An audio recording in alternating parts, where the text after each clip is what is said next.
Être ou ne pas être. Depuis 5000 ans, le modèle patriarcal organise et domine le monde. Le genre féminin est relégué et défini par le genre masculin. Les femmes supportent les injustices, les inégalités, les humiliations, dans leur chair et sur la place publique. De résistance en résilience, elles font face aux adversités. À la fin du XIXe siècle, en Angleterre, naît le mouvement féministe. Petit à petit, les femmes acquièrent des droits, celui de voter, de travailler, d'être autonomes sur le plan financier. D'autres droits viendront après, la contraception, l'avortement. Tous sont liés à la libération des pensées et des corps. Tous incarnent des batailles gagnées de haute lutte. Les femmes se tiennent debout. Elles portent l'ADN de la survie et de la dignité.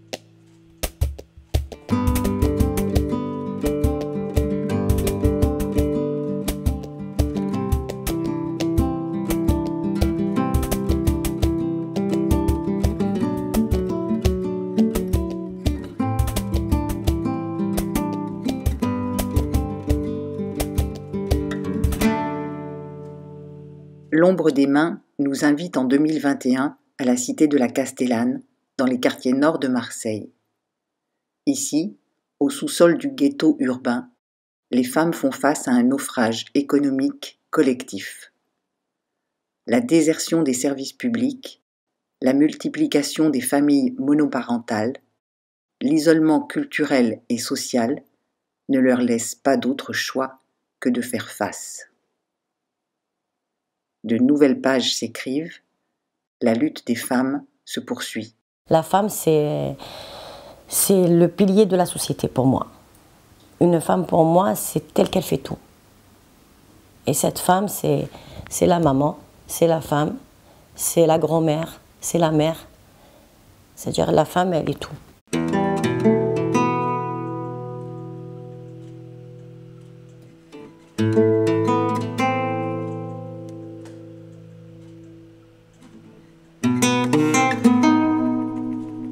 Vous vous trouvez avec Madame Zidani, présidente de l'association et comité des locataires, la Castellane, et ce depuis 2006. En tant que sociologue, on s'intéresse toujours aux femmes comme à une construction sociale de genre, donc elle est régie par certaines normes, certains rôles, et ces rôles ils viennent d'où? Ils viennent aussi de traditions héritées, ils viennent de transmission familiale, donc comment la mère transmet à la fille ce que c'est que d'être femme dans un quartier. Et d'ailleurs on voit en fonction des générations que cette définition de ce que c'est être femme, elle change, elle est bousculée, elle est transformée aussi par les influences aux alentours. Déjà quand j'étais jeune, j'étais beaucoup sociable. À la base.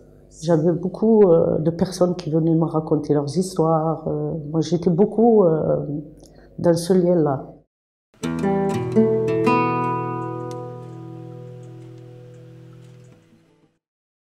On avait des espaces verts, on avait, je me rappelle, quand on jouait à la marelle et qu'on mettait les chiffres au sol, en partant, tu nettoies.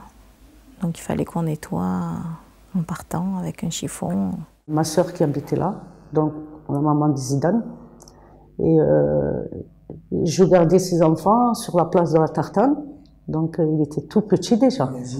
Yazid, Farid, voilà, Nordine, et puis après on a eu Lila. Nous on a connu cette époque où on avait un projet de vie, où on se voyait esthète, on se voyait vétérinaire, on se voyait... Aujourd'hui les jeunes, ils ont plus cette vision-là. C'est adapté quand on est petit, on veut dire, au milieu de la cité, alors que la cité à l'époque était résidentielle, je peux le dire. C'est la construction massive des grands ensembles après la Seconde Guerre mondiale pour reloger les personnes des bidonvilles, des centres-villes paupérisés, les réfugiés d'Algérie, etc., etc. C'est plus du tout pareil. Tout à fait, tout à fait. Et on a vu l'évolution, mais malheureusement pas dans le bon sens. Pas dans le bon sens. 2 jours de ça, j'ai vu un bailleur, bon, pas un responsable, mais quelqu'un qui travaille à la société. J'ai dit essayez de nettoyer à côté parce que je vais faire un événement. pour le 8 juillet. Je vais faire un événement. Et l'herbe, elle était mais vraiment en hauteur. J'ai dit, il faut couper. Le soir, nous, les mamans, quand on reste, on trouve les rats, les moustiques. Mais on ne peut pas rester. Donc on retrouve, je trouve, à Marseille cette idée qu'il fallait construire vite, construire moderne, construire en grande quantité des logements. Et on a construit, là on a pu construire, et on a surtout construit dans des petites enclaves, là où il n'y avait pas grand-chose, où il y avait des champs, quoi. On peut dire qu'on est dans un processus de ghettoisation. Malheureusement. Malheureusement. On avait un gestionnaire qui s'occupait très très bien de la cité. Foresta, il s'occupait très très bien de la cité. Les conséquences de l'histoire de ce quartier-là et des conséquences de l'emploi, moi je le vois à travers ce que les femmes me racontent de leur trajectoire. Il y a beaucoup de parents dont le père n'a plus d'emploi. Les jeunes n'arrivent pas à trouver des emplois, même avec des diplômes. Hein. Attention, c'est pas dit parce qu'on est dans des quartiers défavorisés que les jeunes ou les parents n'ont pas de diplôme. Hein. J'ai su qu'il y avait des appartements qui étaient très détériorés par la moisissure, par les infiltrations, par les rats, c'est catastrophique. Pour nous, les habitants de la Castellane, même si je suis partie, mais je reste toujours une habitante de la Castellane, le quartier, il ne fait pas peur. C'est-à-dire, le quartier, moi je le dis tout le temps, c'est la société qui a voulu ça. C'est l'utopie urbaine dans ces années-là, et puis après, effectivement, il y a la crise des années 70, il y a le chômage qui arrive, il y a les fermetures d'usines, enfin, c'était des populations essentiellement ouvrières dans ces quartiers-là, donc effectivement, le basculement, pour moi, il se situe dans le basculement de l'emploi, du coup, après la fuite des classes moyennes hors de ces quartiers-là, donc en fait, on se retrouve avec des populations de plus en plus pauvres, l'arrivée de la drogue, enfin, après, tu as une accumulation de difficultés qui va faire que l'utopie finalement dépérit en fait dans ces quartiers-là.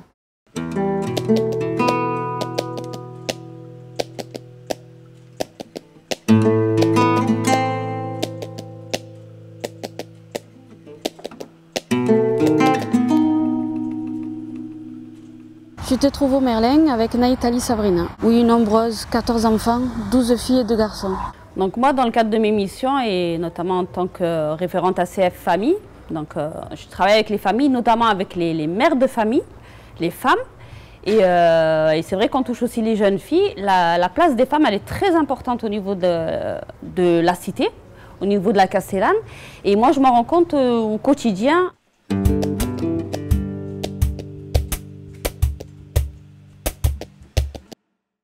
Moi, je suis la formatrice en français et alphabétisation du centre social. Donc, je travaille ici depuis plus de 10 ans. Le Kabyle. Kabyle, c'est du berbère, c'est ça? C'est ça.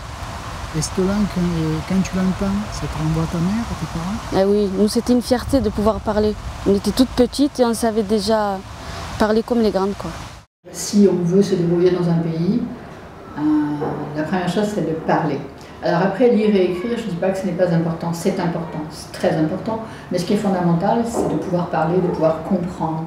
Parce qu'avant, je n'arrive pas à lire, je n'arrive pas à écrire. Dès que j'ai trouvé j'entends m'aider pour faire tout ça, parler bien français, j'arrive pas bien parler.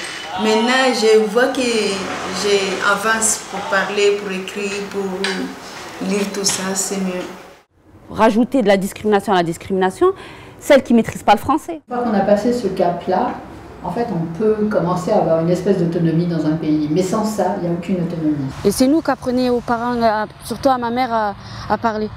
En fait, c'était un donnant-donnant, on va dire. Ce qui est intéressant, justement, dans le cadre des cours, c'est les échanges culturels, culinaires. Hein, ça fait partie de la culture, hein, la cuisine. Parce qu'en fait, elle essayait de faire plus que ce qu'on lui apprenait. Mais voilà. Surtout en groupe, quand elle se voyait avec le groupe de maman, ou quand elle avait besoin d'une adresse ou quoi que ce soit, ben, elle essayait de parler. Nous, derrière, on se cachait derrière sa robe, on se moquait. Bon, pas se moquer, mais voilà, ça nous faisait rire de ce qu'elle pouvait raconter. On s'amuse effectivement avec le vocabulaire. Enfin, elles utilisent aussi du vocabulaire, pas forcément à bon escient. Oui, j'arrive à parler avec mes voisins, pas comme les Arabes ou les Africains, tout ça, oui. Et c'est super en fait de voir une Cambodgienne échanger avec une Tunisienne ou avec une Comorienne dans la seule langue qu'elle partage, le français. C'est génial. C'est-à-dire qu'on prend en compte la personne dans sa globalité et la famille dans sa globalité. On se rend très vite compte que quand une personne nous dit « Ah, moi j'ai besoin de cours de français parce que je ne parle pas bien », il y a autre chose derrière. La clé. La langue est une clé pour échanger, circuler, se rencontrer. La compréhension dénoue les nœuds de notre mémoire et de notre héritage. Elle ouvre, comme une boîte de Pandore, les expériences, les influences, les réflexes familiaux transmis de génération en génération. Chacun doit composer avec cette transmission en toute connaissance de cause, et non pas la subir, pour s'autoriser à avoir une place.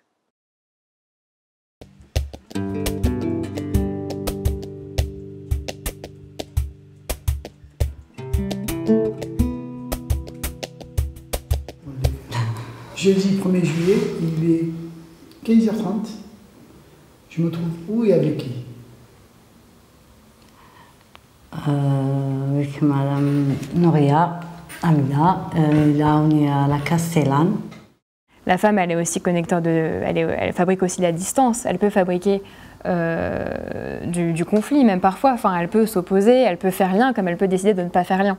Chacune avait son poste. C'est une qui faisait le ménage, une qui s'occupait des enfants, une qui devait coiffer, une qui devait faire la vaisselle. En fait, on avait notre tour de rôle à chaque fois, toute la semaine. J'ai 2 filles.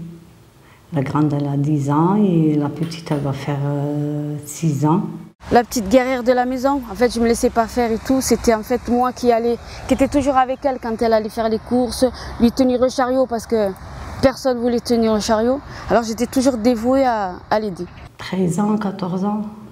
Et ça t'a fait mal au cœur quand tu es arrivée à l'école?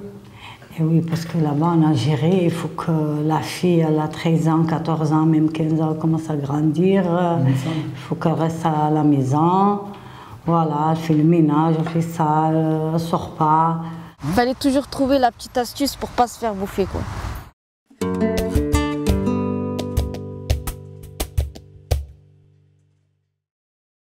Elle fait le ménage, elle fait à manger. Jusqu'à qu'il vienne demander la main et allez hop, c'est parti. Ah oui, c'était ma fierté et la fierté de mes parents aussi.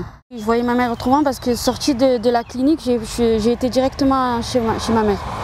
C'était elle en fait qui faisait les massages, qui me le tourbillonnait comme un petit saucisson. Et en fait, ma mère m'éduquait encore une fois, plus en tant qu'enfant, mais en tant que mère. Parce que, je sais pas, les parents avant, ils disent non, elle va faire ça, elle va rester avec les garçons, elle va faire des choses pas bien et tout. Alors c'est mieux, elle reste à la maison. Après, j'avais mon fils, tout bébé, je venais d'accoucher. Elle le mettait entre ses jambes. Elle le massait avec l'huile d'olive, mais elle lui faisait de la gymnastique que moi, de toute ma vie, je n'avais jamais vu ça. Elle me le tourbillonnait, sa jambe au niveau de son bras, je ne sais plus comment. Mais après, elle me le saucissonnait. Et il dormait jusqu'au lendemain. Et depuis 11 ans, est-ce que pour toi, c'est une autre femme que celle qui était en Algérie? Ah oui. Qu'est-ce qui t'a permis ça? Ah ben, tout, là, on est en liberté, on peut s'habiller comme on veut. On est dehors, je mal à la tête, je m'assois, j'allume une cigarette. En Algérie, on ne peut pas faire ça. J'étais mariée, il y avait des conflits entre nous, je ne voulais plus ça. Parce qu'en fait, je ne vivais plus, je survivais. Le jour où je suis venue ici, je suis partie en Espagne. Je suis restée 6 mois, après je suis rentrée en France. Ça a été voir si là-bas il y avait le bonheur?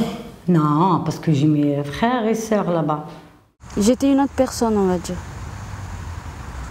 Parce qu'à ce moment-là, il fallait que je sois le papa et la maman en même temps. C'est la liberté totale ici. Franchement, on est bien. Moi, personnellement, je parle pour moi. Moi, je suis bien ici. Je fais qu'est-ce que je veux. J'ai envie de sortir à minuit, faire un tour, je sors. Je m'en fous. En Algérie, non. 10h, 9h, allez, clac. J'en avais marre d'être l'ombre de quelqu'un d'autre.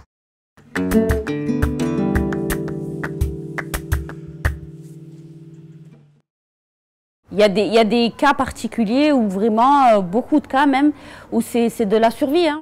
Je m'appelle Saïda Amina, j'habite à la Castellane depuis 2015. On a eu une personne, elle n'avait pas de papier. Elle a été un petit titre de séjour, pas de logement, pas d'allocation, rien. On partait vraiment de zéro. Avant, quand je viens ici, je n'ai pas le papier. Je suis berger chez ma soeur. J'ai accouché ma fille. J'ai resté chez ma soeur. Après, il y en a quelqu'un qui m'a dit qu'il y en a à l'école ici pour parler en français parce que moi je ne connais pas. On se rend compte que voilà, quand une personne elle veut travailler, elle veut s'insérer sur le monde du travail, ça ne suffit pas. Pôle emploi ne peut pas grand-chose. Avant, quand je connais Karima, je parlais... C'est pas de papier. Oui. Voilà. Et après, donc, avec Karima, oui. La première étape, oui. C'est qu'elle t'amène à faire le carte de séjour. Oui, quand je connais Karima, il y en a... Ça s'appelle comment là, le CPC. On prend une personne, certes, on reçoit une personne, mais ce qu'il y a derrière, c'est impressionnant. Nous, on est obligé de travailler avec la même personne sur des années, parce qu'on parle d'intégration, mais qu'est-ce qu'on fait pour intégrer ces personnes? Oui, j'ai cherché une maison, maintenant il y a une maison avec nos enfants. Depuis août 2020. J'ai arrêté de travailler. J'ai arrêté, j'ai commencé aide de domicile. Après maintenant j'ai arrêté parce que je suis enceinte.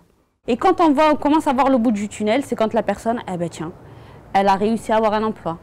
Elle a son enfant qui est gardé. Elle arrive à se nourrir, à nourrir sa famille. Elle arrive à payer son loyer, à accéder au logement. Et ça, pour nous, là, on se rend compte que la personne, elle commence à sortir. Et en fait, on la voit de moins en moins souvent. Et ça, c'est une réussite. Et ça m'aide à tenir le coup. C'est la femme dans ce rôle vraiment d'intermédiaire et de médiation. Et plus je passe du temps avec ces femmes, plus en fait, je me rends compte qu'elles sont vraiment des nœuds en fait, de relations dans le quartier. Des nœuds qui les relient à la fois aux structures associatives, donc le centre social en a un bon exemple, mais aussi des nœuds qui les relient aux familles derrière, aux voisins, aux enfants. Donc elles jouent ce rôle vraiment là de pivot un peu et de lien.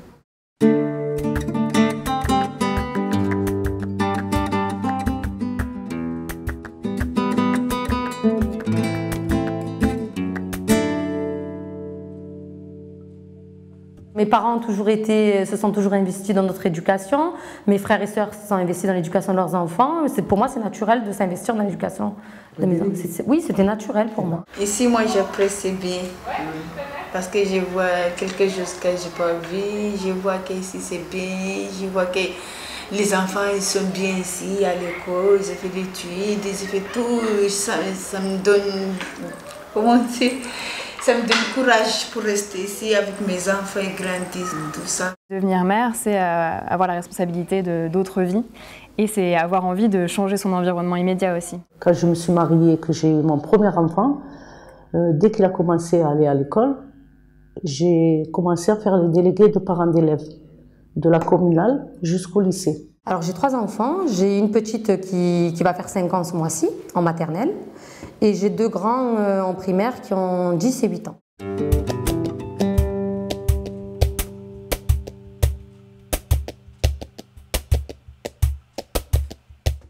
Parce que l'important c'est mes enfants. Je pense que dès que moi je suis pas allée à l'école, parce que je ne veux pas que mes enfants vivent comme moi. Je veux que mes enfants ils sont bien. Oui.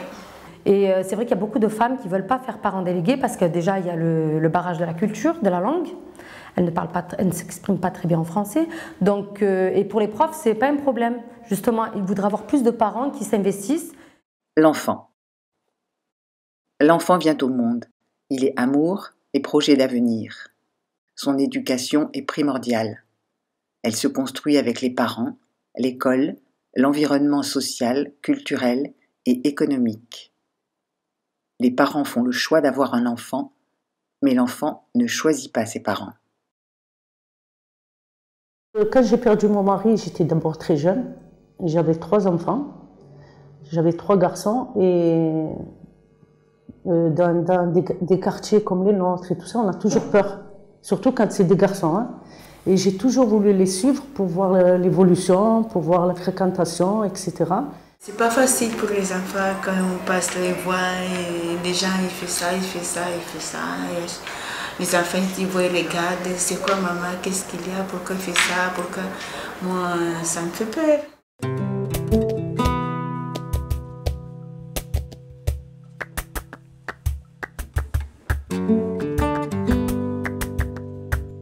Ben, parce que les garçons, c'est plus difficile. Tu es à la mairie du secteur, notamment dans le parc François Bilou, et tu es avec moi, donc la mère des 15-16. Quand tu as 16 ans, quand tu n'as pas un rond, quand tu ne peux même pas descendre en centre-ville pour boire un coup et qu'on te dit tu restes devant, tu fais le chauffe et tu as 100 € par jour, mais à un moment donné, c'est tentant. Et voilà, et c'est une réalité. Maintenant, ils sont petits avec moi, mais on ne sait pas que c'est grandi, il part tout seul, il va aller là-bas, je ne sais pas comment il va. Après, il y a le fait, comme on est dans un quartier un peu difficile quand même, du fait de la violence et tout ça, on essaye quand même de masquer un petit peu cette violence-là auprès de nos enfants. Donc, de les protéger. Voilà. Je pense que c'est plus ce rôle-là qu'elles ont les mamans ici dans le quartier. On était surveillés H24, tu le sais très bien, Ali. D'ailleurs, il y a certaines mères de famille dans certaines cités qu'on appelait la vigie. Elles étaient capables de tenir le cahier de l'entrée et de sortie de chaque enfant sur une cité. Donc en fait, la maternité, pour ces femmes de quartier populaire, c'est un moment d'entrer dans l'engagement, d'entrer en politique avec un grand P. Nous, je me rappelle quand on était à l'école, je vous donne un exemple, on a été à l'école, on était jeunes. Bon, quand on rentrait dans la classe, avant de rentrer, déjà on ne s'asseyait pas. On attendait que le prof nous dise de nous asseoir. Et puis, on avait quand même un cours de morale. Moi, je pense plutôt que c'est mon éducation qui a fait ça. Moi, j'ai eu de la chance d'avoir un papa qui était très ouvert et qui faisait tout en sorte pour que ses filles soient vraiment indépendantes. Les enfants sont plus agressifs, il y a plus d'histoires dans les écoles. Ils n'étaient pas délégués parce qu'ils ne savaient pas parler le français, tout ça. Mais malgré tout, mon père venait tout le temps, tous les vendredis, demander à la directrice comment ça allait.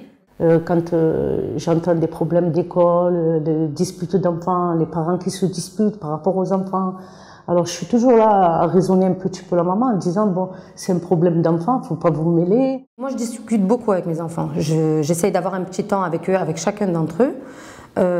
On discute beaucoup, ils me racontent naturellement leurs problèmes. Après, tout ce qui est devoirs et tout ça, ils le font plus ici. Moi, j'ai vu ma mère, mon père, 14 enfants. Eh ben, le matin, on se levait. La plus grande s'occupait de la deuxième de la troisième.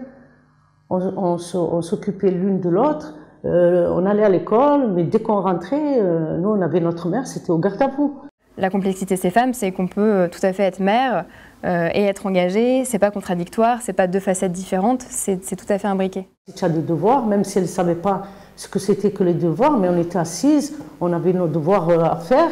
Et puis le soir, avant de dormir, on mangeait, mais le soir, avant de dormir, on avait un tapis, on était allongés, elles nous racontaient des histoires. Les femmes des quartiers populaires, elles ont des injonctions spécifiques, elles ont des injonctions qui sont propres à toutes les femmes.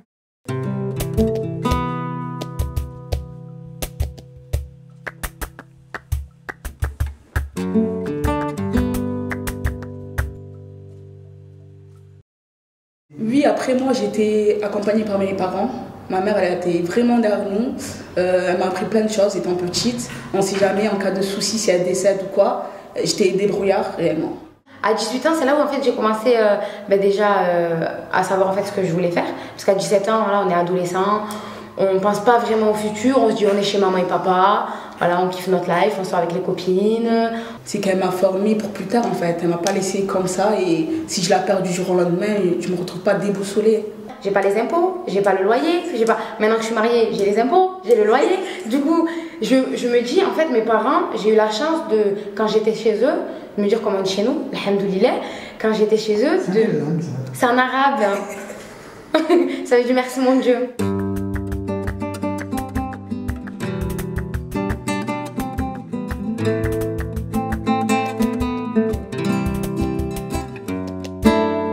Je m'appelle Miloud Bida Samia.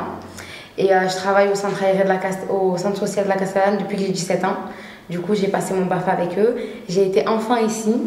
Vous vous trouvez là, à l'heure actuelle, à la maison de l'Escapade, avec Saadi Latifa, qui travaille à la garderie, aussi aux classes, l'accompagnement de la scolarité, ainsi que référente mater primaire pendant les vacances. Je travaille à l'accompagnement de la scolarité. Je travaille à la haute garderie en semaine. Les mercredis, je suis au centre aéré. Et pendant les vacances, pareil, je suis au centre aéré. Et le poste que j'ai, c'est référente primaire maternelle. Latifa, tu peux flasher tranquille, tu peux être bras. Non, mais c'est le stress. Allez, c'est ça. Justement, là, tu es en train de lâcher. Quand tu reçois les petits, pourquoi tu as cette mission, toi, Latifa? Qu'est-ce qui te fait venir ici? Ben, le partage, m'amuser avec eux, leur apprendre des choses, de nouvelles choses, et sortir du cocon de la Castellane, quoi. Nous, on est les plus grandes à la maison. On nous a toujours appris le partage. Nos parents ils nous ont très très bien élevés, c'est-à-dire le respect envers les adultes. En tout, combien d'enfants viennent en scolaire? Je dirais combien d'enfants à peu près? 300 matières primaires. Ouais. Moi, chez moi, il n'y avait pas de... Moi, j'entre à la maison avec, je sais pas, un cadeau, et mes frères et sœurs, non, ils n'ont pas. C'était tout le temps, toi, tcha, toi, tcha, toi, tcha. Toi, demain, tcha pas, tcha pas, tcha pas, tcha pas. Des fois, je me sens impuissante, hein, réellement. Je me dis, je sais pas quoi faire, qu'est-ce qui cloche, je sais pas, sa réaction, comment il réagit, qu'est-ce que je peux rapporter de plus. Il y a plein des fois, je me sens bête. Même les animateurs, nous, en tant que responsables avec Latifa, on essaie de faire comprendre aux animateurs, les enfants, il n'y a pas de chouchou, et il n'y a pas de je préfère cet enfant plus qu'un autre. Les enfants, ils sont tous égaux. Ben, de temps en temps, on a des formations aussi. Voilà. Pour savoir gérer une situation. Par exemple, il y a 2 ans, je suis partie dans une formation comment accueillir un enfant en situation de handicap, qui a été vraiment enrichissante pour ma part.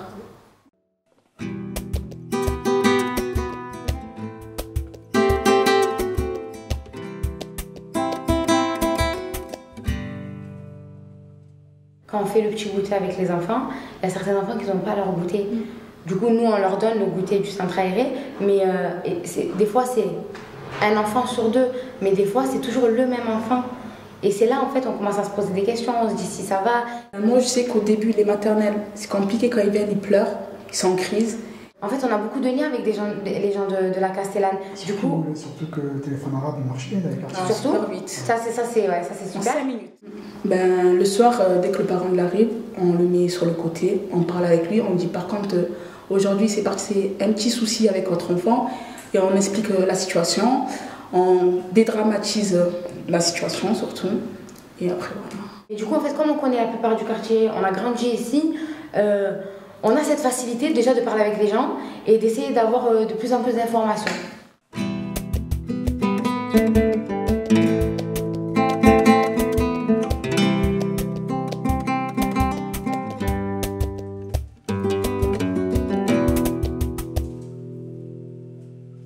Nos mères, elles avaient un rôle qui n'était pas un rôle facile parce qu'il y avait des fratries, et tu le sais, parfois de 14 gosses, mais elles avaient à gérer les enfants. Elles étaient responsables de l'éducation des enfants et le père, même si on avait des pères durs, assumait le rôle financier. Comme je disais à ma mère, toi, ce que tu as vécu avec mon père et moi ce que je vis, je peux pas. J'y arrive pas, je peux pas. Je suis obligée de partir. Pour rester, pour souffrir, non. Et elle me disait pourtant, moi j'ai toujours souffert, je ne l'ai jamais laissé, je ne vous ai jamais laissé.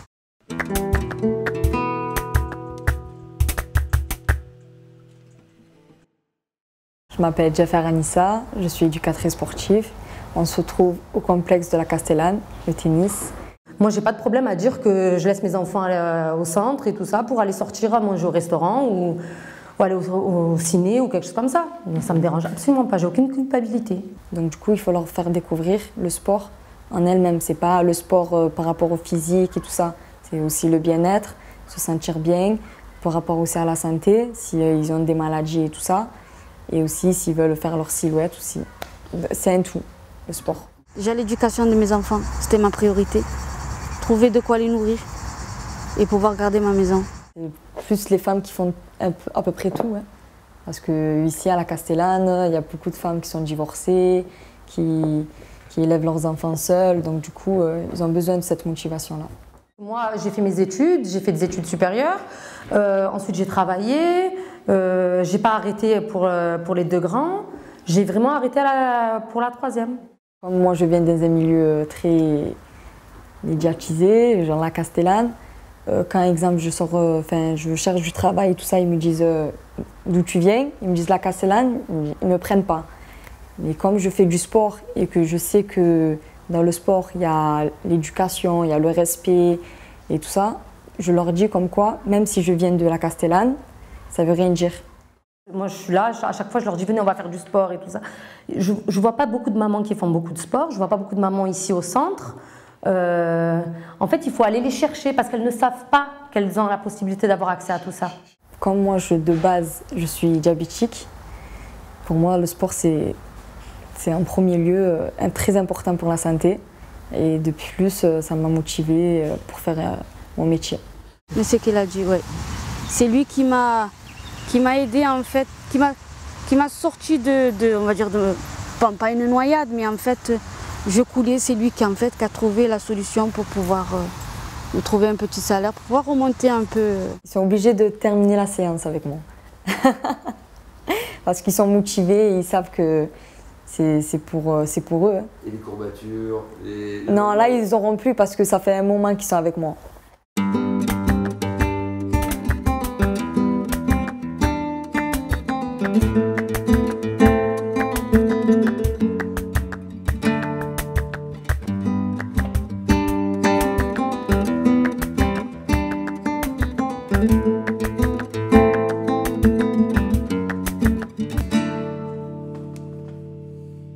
La Castellane. La cité de la Castellane vit en autarcie. Les femmes se mettent en mouvement pour sauver le minimum vital, la dignité.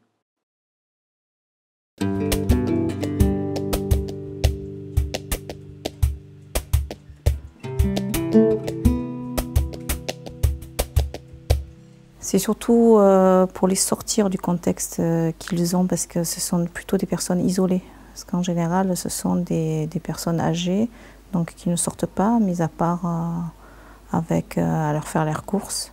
Mais ils n'ont pas de voisinage, ils n'ont pas de contact. Donc déjà, de les faire sortir de leur contexte maison et de les se mettre en groupe et de plaisanter avec eux, c'est bénéfique pour eux. 77.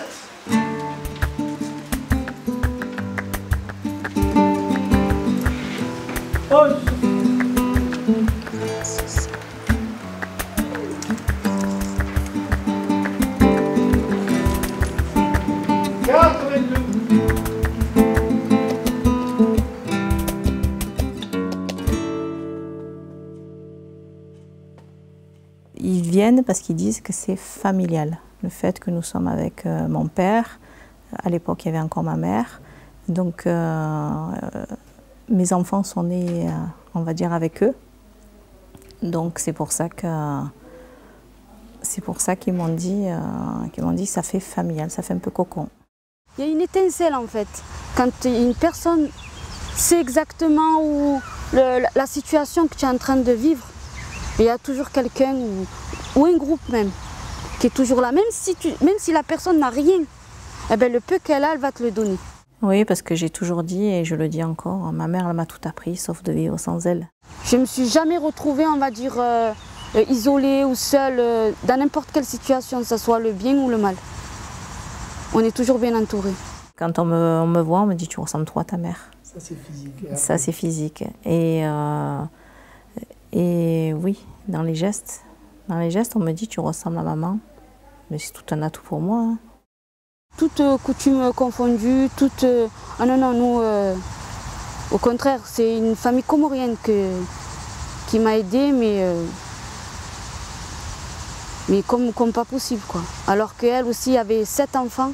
J'ai demandé l'autorisation à mon père s'il se sentait de reprendre, parce que, vu la situation qu'il avait, il m'a de suite dit oui. De suite dit oui, parce que pour lui, je pense que son rapport qu'il a avec ces personnes, il voulait le retrouver, et le retrouver à travers maman aussi. Fina. Fina. Fina. 53, 9, 25, 49, 71. À la deuxième.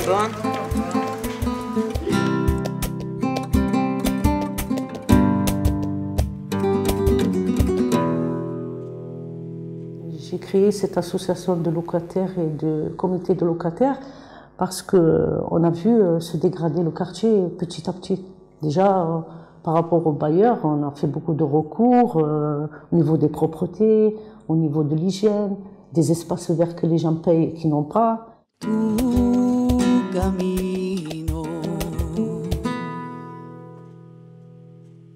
On n'a pas d'aide. On parle souvent des problèmes de violence et tout ça, des guetteurs et tout ça.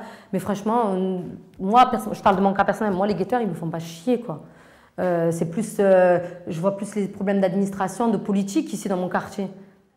Il y a une charge qui est quand même bien élevée et qui est destinée à nettoyer le quartier, à faire la propreté, les espaces verts, nettoyer les pelouses, ramasser les débris qu'il y a dehors et tout ça. Et tout ça, il y a maintenant bien 4 ans que rien ne se fait. Moi, le gros problème, ce qui me fait chier, c'est les poubelles dehors, c'est les rats dehors, c'est les cafards dehors, c'est les ascenseurs qui sont toujours en panne, c'est le fait qu'on n'ait pas de poste ici, c'est le fait qu'on n'ait pas de sécurité sociale ici, c'est le fait qu'il n'y ait pas de CAF, c'est le fait qu'on n'ait plus de médecins ici. C'est ça, moi, les gros problèmes qui me posent problème. Et quand on voit que les bailleurs ont baissé les bras et que les familles, on les laisse à l'abandon et débrouillez-vous, mais après, nous, on est là, on peut rien faire, quoi, je veux dire. Alors qu'eux, ils font leur vie, ils me font pas chier, quoi. C'est pas eux qui mettent en panne mon ascenseur, c'est pas eux qui font venir les cafards, c'est pas eux qui font venir les rats. Donc on n'a pas de lumière le soir, donc non. Il faut arrêter un peu. Il faut vraiment gérer les vrais problèmes. Les mêmes bailleurs aussi, hein, quand on parle d'insalubrité, que rien n'est fait, c'est les mêmes bailleurs qui sont là aujourd'hui avec nous et qui sont dans d'autres quartiers. On trouve ça à Parcaliste, on trouve ça à Consolat, on trouve ça à La Viste, on va trouver ça à Bassès. Bassès, je veux dire, c'est la cité la plus difficile, pour ne pas dire des quartiers nord, voire même de la ville. Quand un jeune va à Pôle emploi, il demande une formation, on lui dit « Ah non, tu fais pas ça, tu fais autre chose ». Pourquoi il n'aurait pas le droit de faire ça?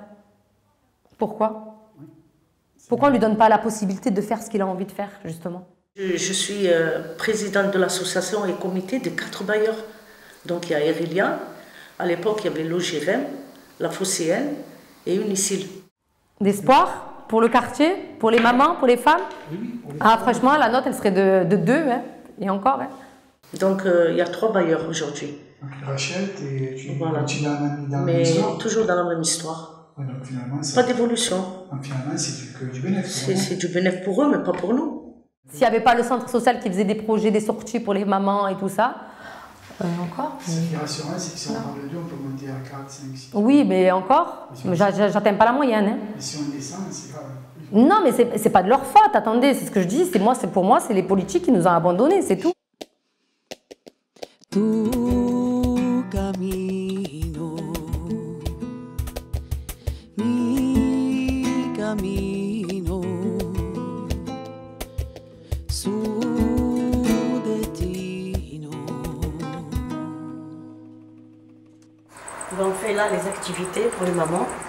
Ça fait 2 jours de ça, on a fait un repas et barbecue. Moi, en général, quand je dis la femme, c'est la maman. Et la maman, elle est un peu complice avec ses enfants plus que le papa. Parce que le petit, quand il vient demander où il veut quelque chose, il ne va pas vers le papa, il va vers la maman. Je me suis mariée à 19 ans. Ça va, il y a pire, hein? Ouais, non, ça va, 19 ans. J'ai eu mon premier garçon, c'est Zacharia. C'était une joie. C'était ma lumière. C'était tout pour moi. Parce qu'on a commencé à grandir ensemble, ce petit. Ouais, tu l'as élevé, quoi. Par la suite, il y avait combien d'enfants? Eh ben, j'ai eu Lokman le 2e, j'ai eu Chouaib le 3e et Ayoub. 10 ans après Chouaib, Ayoub. Quelqu'un qui connaît un peu la religion, tu as donné que des noms de prophètes. Oui. C'était la joie pour moi quand il est né, jusqu'à ses 24 ans. Et ces 24 ans, je me lève, il a dormi le soir à la maison, le matin, on ne le voit plus. Depuis 2014. Après, ça a commencé des rumeurs qu'il était en prison. Je ne connais pas les boumettes, j'ai jamais ni commissariat ni boumettes, j'ai jamais connu ça. Après, ça sortait des rumeurs qu'il était tué. Même pas, parce que les gens que j'en veux, ils savent qui c'est. Ils savent qui c'est. Et je le dis, hein, même c'est l'occasion de le dire que si vous arrivez à dormir, vraiment chapeau. Tu peux pas faire un deuil. Oui. Tu restes toujours... Comme j'ai dit, moi, je suis pendue.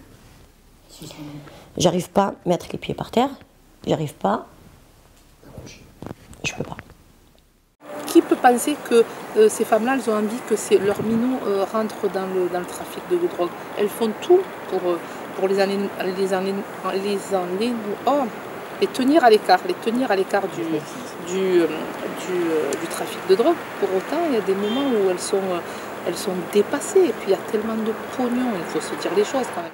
Comme il y avait des mamans, quand ils me voyaient, ils me disaient, Chérifa, arrête de pleurer parce que j'ai perdu beaucoup de kilos. Ils me disaient, arrête Chérifa de pleurer, ça ne sert à rien du tout que tu pleures. Je dis, mais parce que vous ne sentez pas, qu'est-ce que je sens?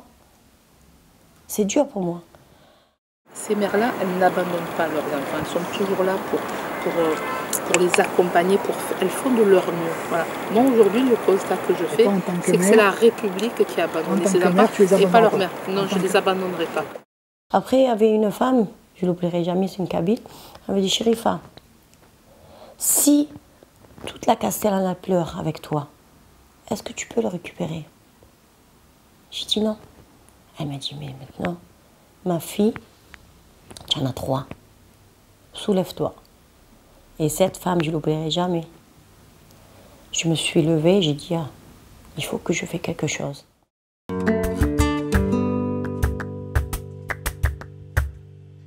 Comme moi, je suis de base couturière, les perles, on parle toujours des perles pour faire remplir les perles sur les robes et tout ça. Et rare, c'est la rareté de la personne, c'est-à-dire comme j'ai beaucoup d'épreuves et j'arrive à tenir le coup. Ça, c'est des seaux il y a le papa qui l'a fait. Et on fait les parasols pour que ça tienne. Bon, c'est que des bidons du ciment. Et là, c'est les après-midi des mamans. Boire café, thé, gâteau. Et on passe une après-midi. C'est On convivial. est resté à la maison, enfermé.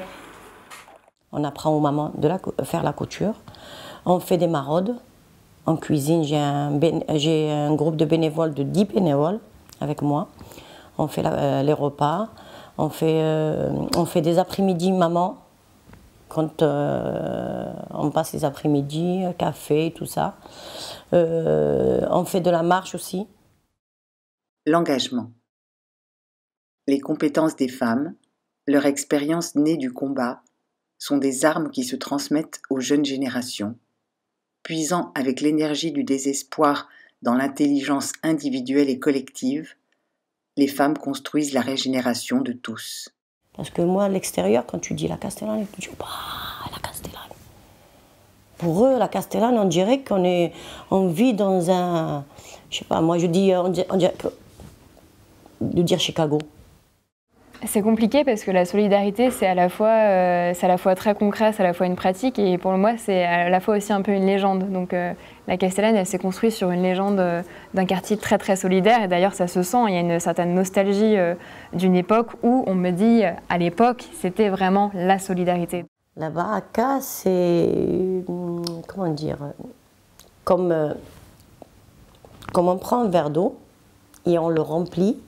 Et cette verre d'eau, il est toujours plein. Même s'il y a une fissure et tout ça, il reste toujours plein. De toute façon, on le voit, on le sent. On le voit, on le sent, que ce soit dans les décès, que ce soit dans les mariages, que ce soit dans les temps voilà, où les gens ne se sentent pas bien. Comme par exemple aussi pendant le Covid. Ouais. Ben là, le quartier, on était vraiment soudés. On était vraiment soudés. Il y avait des associations. Même le centre social de la Castellane, il a participé. J'aime ce public parce qu'ils ont la niaque, tu vois. Ils ont une véritable envie d'apprendre. Je pense qu'aucune femme n'échappe en fait à ces injonctions-là. Donc moi-même, est-ce que j'arrive en même temps à être femme, à être sœur, à être responsable, à avoir un métier, sans me perdre dans la confusion de tous ces rôles-là. La femme, oui, je pense que la femme, il faut qu'elle soit plus courageuse, plus pugnace, plus persévérante. Ce que j'aimerais amener, faire sortir en fait quelques femmes qui sont nées à Marseille, n'ont jamais mis le pied au centre-ville. C'est ça qui nous fait tenir. Et en plus de ça, ces femmes-là qui arrivent à s'en sortir, elles s'engagent dans leur quartier, en faveur des enfants, en faveur des familles défavorisées. Elles-mêmes, elles deviennent personnes ressources dans le quartier. Et ça, on le voit, elles se solidarisent avec les autres. Et ça, c'est une de nos plus belles réussites. La femme, sans voilà, ni mère, ni enfant, ni quoi que ce soit, elle, les faire partir pas longtemps, l'équivalent de 2-3 jours, juste pour qu'elles puissent revivre en fait. Parce que la plupart ne vivent pas, elles survivent. Passé, présent et avenir. La cité de la Castellane est victime des mythes et légendes qui s'y rapportent. Le passé dévore le présent et l'avenir n'existe pas. Seule lumière au quotidien, le centre social et son directeur, Nassim Keladi. On a une convention avec des qualifications et à côté des coefficients. Et il est certain qu'aujourd'hui, sur une équipe de 27 équivalents temps plein, 70% sont des femmes. Parce qu'elles ont pu démontrer leurs compétences, leur engagement, leur professionnalisme. D'accord? Et ça, compétences en termes de diplôme, de qualification. Et ça fait qu'aujourd'hui, pour nous, c'est une fierté d'avoir ces personnes-là à ces postes-là et qui permet que grâce à elles, à ces salariés, femmes, comme tu le dis, ou jeunes filles, de permettre de progresser, d'aller vers le haut, parce qu'elles nous ont souvent aidés. Et on essaie chaque fois d'avoir cette équité.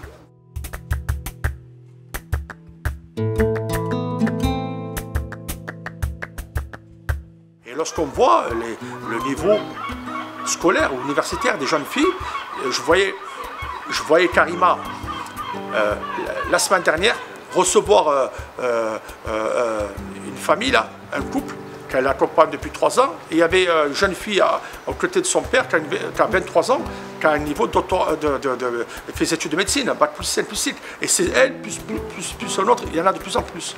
Et je trouve que pour nous, ça, c'est une fierté pour nous. Et elles ne vont pas se laisser faire.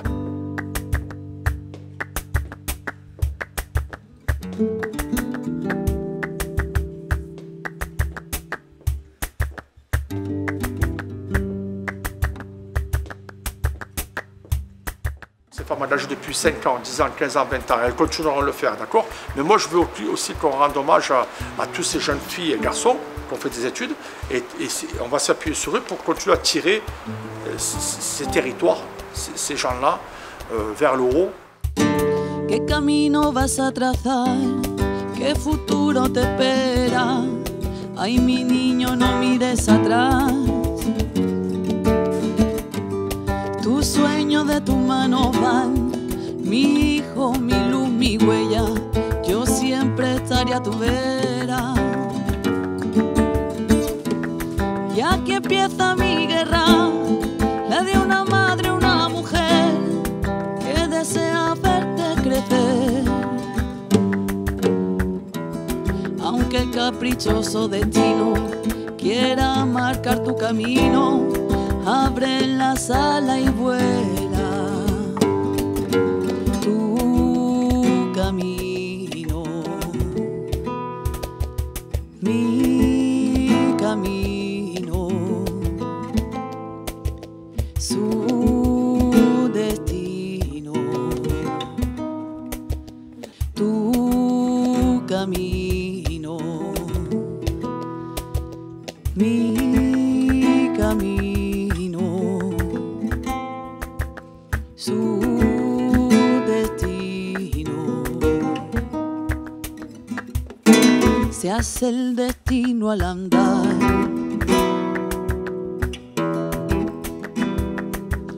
Tu camino, mi camino, su destino, tu camino, mi su destino. Se hace el destino al andar.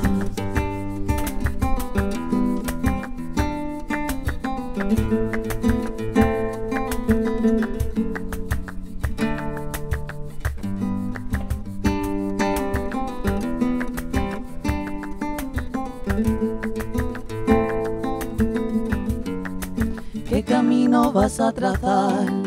¿Qué futuro te espera? Ay, mi niño, no mires atrás. Tus sueños de tus manos van, mi hijo, mi luz, mi huella. Yo siempre estaré a tu vera. Y aquí empieza mi guerra, la de una madre, una mujer que desea verte crecer. Aunque el caprichoso destino quiera marcar tu camino, abre las alas y vuela. Tu camino, mi camino, su destino. Tu camino, mi camino, su destino. Se hace el destino al andar.